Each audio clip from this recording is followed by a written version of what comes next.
এই যে ভঙ্গুর উপদেষ্টা পরিষদ, আসলে আমাদের খুব কষ্ট লাগে যাদেরকে আমরা খুব আশা নিয়ে আমরা ভেবেছিলাম এই নোবেল বিজয়ী বিশ্ববিখ্যাত ডক্টর মোহাম্মদ ইউনূস তার নেতৃত্বে গঠিত এই অন্তর্বর্তীকালীন সরকার হয়তো বাংলাদেশকে আরও অনেক দূর এগিয়ে নিয়ে যাবে।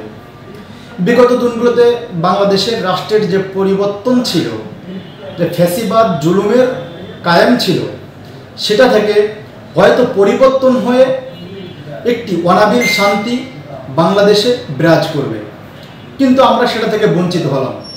বরঞ্চ আমরা কি দেখলাম, এই উপদেষ্টা পরিষদের নেতৃবৃন্দরা অনেকেই দুর্নীতির সাথে জড়িত, যেখানে তাদের করার কথা ছিল দুর্নীতি রোধ, কিন্তু তারাই দুর্নীতিতে জড়িয়ে পড়েছে।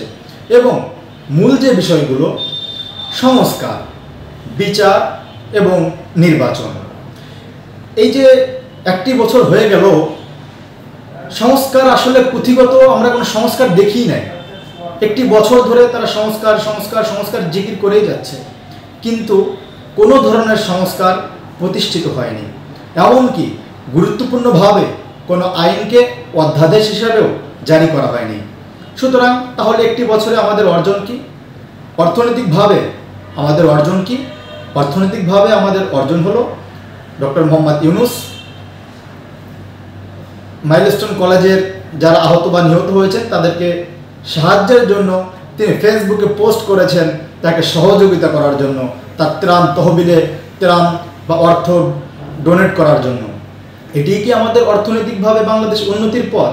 অথচ আমরা তো ভেবেছিলাম একজন অর্থনীতিবিদ বাংলাদেশের দায়িত্ব নিয়েছেন, হয়তো বাংলাদেশের ইকোনমি আরও অনেক দূর এগিয়ে যাবে।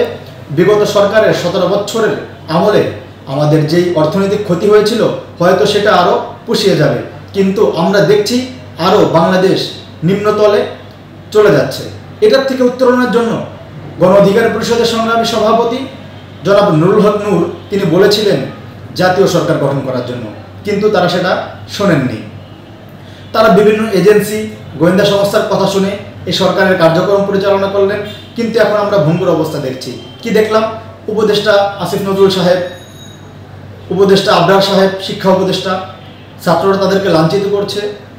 কেন করছে? এটা তাদের হাতের কামাই।